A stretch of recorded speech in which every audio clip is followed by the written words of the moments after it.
ওনার অপরাধ উনি পুরাটা কলেজকেই রাজনীতি করে রাখছে। উনি যেভাবে এই যে আমরা কিন্তু বিভিন্নভাবে ওনাদের হ্যাঁ অবশ্যই সেটা তো হয়ই।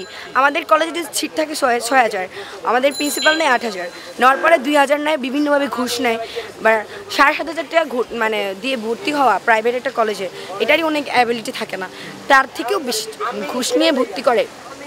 এটা একজনের ঊর্ধ্বে হয়ে যায় একদম। যেহেতু আমাদের কলেজে বেশ সুনাম আছে উত্তরায় বা বিভিন্ন জায়গায়, এই জন্য এই কলেজে সবাই ভর্তি হওয়ার ইচ্ছা থাকে। আমাদের কলেজ যেহেতু প্রাইভেটতেও তো চয়েস ছাড়াও ভর্তি করানো যায়, কিন্তু উনি মানে বিভিন্নভাবেই কলেজ ছেড়ে রাজনীতি দিয়ে রাখছে। ওনার মানে আমাদের ভাইস প্রিন্সিপাল যিনি, উনিও মানে ওনারা এখন এক কথায় উনি হচ্ছে দ্বিতীয় শেখ হাসিনা। উনি যে মেয়ে না, মেয়ে হলে কম্পেয়ার করা যেত, উনি হচ্ছে ছেলে, তো দ্বিতীয় শেখ হাসিনাই ধরা যায় আমাকে। উনি পুরো কলেজটাকে রাজনীতি বানায় রাখছে। ওনার মানে একটা প্রিন্সিপালের দায়িত্ব কী থাকে, উনি তার থেকে একদম মানে লেভেলটা পার করে ফেলছে। এক কথায় আমাদের প্রত্যেকটা স্টুডেন্টের দাবি ওনার পদত্যাগের জন্য। তো হচ্ছে আমাদের কিন্তু উনি এই পদত্যাগ করবেই না, ওই যে শেখ হাসিনার মতোই, বুঝছেন, পদত্যাগ করবেই না। ওনার একদম এখানেই বসে থাকবে আসনে, উনি ছাড়বেন না। আমাদেরও মানে যথেষ্ট লস হইতেছে, কজ হচ্ছে আমরা কোনো ক্লাস শুরু করতে পারিনি।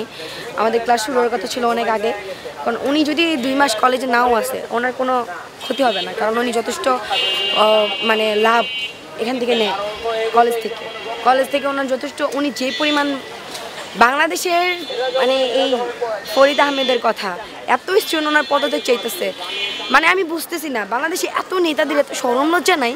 শেখ হাসিনার মতো হয়ে গেছে ওদের সাথে থাকতে সবাই। দেখতেছো যে আমার জায়গাটা মানে কেউ চাইতেছে না, তাহলে আমি চলে যাই। আমি না যাওয়া পর্যন্ত ওরা ছাড়বে। স্টুডেন্টদের পাওয়ার কিন্তু এখন মানে সবার মোটামুটি ধারণা চলে আসছে যে স্টুডেন্টরা কীরকম হইতে পারে আর কি। সবার কাছে একটা রিকোয়েস্ট, আপনাদের পদত্যাগ যদি মানে চায় মানে মানুষ, আপনারা যেখানে আছেন, তাহলে আপনারা করে ফেলেন, কারণ অসম্মানিত হয়ে যাওয়ার থেকে সম্মানিত হয়ে যাওয়াটা অনেক উত্তম একটা। যে শেখ হাসিনার কথাই ধরেন, বা পৃথিবী থেকে এমন কোনো প্রধানমন্ত্রী এখনও মানে এই পর্যন্ত ছিল যাকে এইভাবে অসম্মানিতভাবে তারাই দেওয়া হয়েছে যেভাবে আমাদের শেখ হাসিনা। ওনারা তো পদত্যাগ করতে চাইতেছে না। এখন আমরা হচ্ছে 15 তারিখ মধ্যে মানে আমাদের 48 ঘন্টা আলটিমেটাম দিছি আমাদের প্রিন্সিপালকে। এরপরে যদি ওনারা মানে মানে উনি যদি কিছু না জানায়, তাহলে এরপর আমাদের অন্য একটা প্ল্যান আছে আর কি ওনার বিরুদ্ধে, যেহেতু উনি আমাদের কথাগুলো শুনতেছে না। আর 48 ঘন্টা আলটিমেটাম দেওয়া হয়েছে আর কি আপাতত। হ্যাঁ অবশ্যই, আমাদের প্রিন্সিপাল আবার কিছু টিচারও আছে আমাদের কলেজে, কিন্তু আগে আমাদের মাথাটা সরাইতে হবে। যেমন আগে আমরা সরকার সরাইছি, এখন বিভিন্ন নেতাদের সরাবো, এরকমভাবে আগে আমাদের প্রিন্সিপালকে সরাইতে হবে, তারপর আমাদের টিচারের বিরুদ্ধে আমরা যে টিচাররা ওনার এতদিন ছত্রছায়া ছিল তাদেরকে পরে সরাবো। আগে আমাদের মাথাটা সরাইতে হবে। জি, আমি উত্তরা স্কুল অ্যান্ড কলেজের দ্বাদশ শ্রেণীর একজন ছাত্র, আমি যে সেকশনের স্টুডেন্ট। জি, আমাদের এই যে কয়দিন আগে যে আন্দোলন হলো, সম্পূর্ণ আন্দোলন হলো, সেখানে আমরা আওয়ামী লীগে পদত্যাগ করাইছি। আর তিনি ছিলেন আওয়ামী লীগের খাস একজন লোক।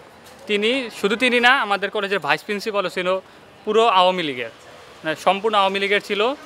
তাই যে দেখেন কলেজের মানে পুরো করুণ অবস্থা। তাই আমরা চাচ্ছি যে তার পদত্যাগ করাইতে, একজন নতুন প্রিন্সিপাল চান। জি জি, সবার।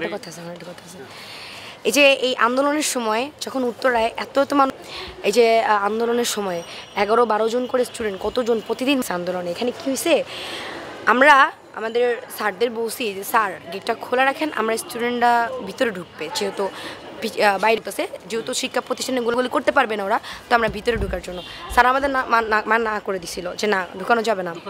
হ্যাঁ স্যার আমাদের না করে দিছিল, কিন্তু আমরা দেখছি যে আমরা ওইখান থেকে দৌড়ায় ওদিক চলে যেতেছি, পিছন থেকে পুলিশ আসতেছে গুলিতে। এই ফুটেজটাও আছে অনেকের কাছে, গুলি করতে আসছে। এই গেটটা খোলা স্টুডেন্টের জন্য খোলা নাই, ওখানে দাঁড়া করে আসছে স্টুডেন্টের জন্য খোলা নেই। পুলিশ ঢুকতে দিছে বাট স্টুডেন্ট ঢুকতে দেয় নাই, ছাত্রলীগ ঢুকতে দিছে, পুলিশ ঢুকতে দিছে বাট স্টুডেন্ট ঢুকতে দেয় নাই। স্যার আমাদের এইভাবে মানে আমরা ওনাদের মানে ওনার কলেজের স্টুডেন্ট আমাদের ঢুকতে দেয় নাই, বাট আপনি দেখেন যে আওয়ামী লীগ, ছাত্রলীগ, পুলিশদের ঢুকতে দিছে। এই স্যারকে কীভাবে আমরা মানে চাই নেক্সট টাইম স্যার বলে ডাকতেও তো আমাদের খারাপ লাগবে। আসলে তাহলে এই আমাদের প্রিন্সিপাল আপনাদের চাওয়া না। না, না, এই কারণ আমরা প্রিন্সিপালের পদত্যাগ চাই। আমাদেরও অধিকার হয় যে আমরাও আমাদের কলেজের মধ্যে আমরা ঢুকবো, আমরা আমাদের কলেজের মধ্যে আশ্রয় নেব। আসলে বিপদ হইলে তো সব সময় বলে আসে না, কারণ আমরা তো আমাদের বিদ্যালয় অনেক আগ থেকে অনেকজন অনেক আগ থেকেই পড়তেছি, আমাদেরও তো আশ্রয় নেওয়ার মতো একটা জায়গা আছে। কিন্তু আর তার মধ্যে এই কলেজ 2002 সাল থেকে অনেক আগ থেকে অনেক ভালো একটা পজিশনে ছিল।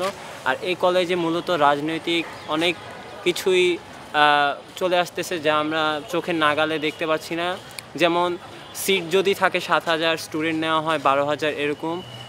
তাই আমরা এছাড়া কলেজে অনেক ধরনের ফিজকে বাড়াই দেওয়া হয়েছে, যেমন কম্পিউটার ক্লাস, অথচ কম্পিউটার ক্লাস আমরা অন্য অন্য দিনগুলো থেকে একদিন করে মানবিকে একদিন করে আমরা ক্লাস পাওয়া যাচ্ছে। এছাড়া ল্যাবে সায়েন্স ল্যাবের অতিরিক্ত ফি বাড়িয়ে দেওয়া হচ্ছে, যার কারণে এবং একটা শ্রেণীকক্ষে মোট 85 জন করে শিক্ষার্থী রয়েছে, যেখানে কিনা স্যার উপদেশ দিলে ভালোভাবে শোনাও যাচ্ছে না।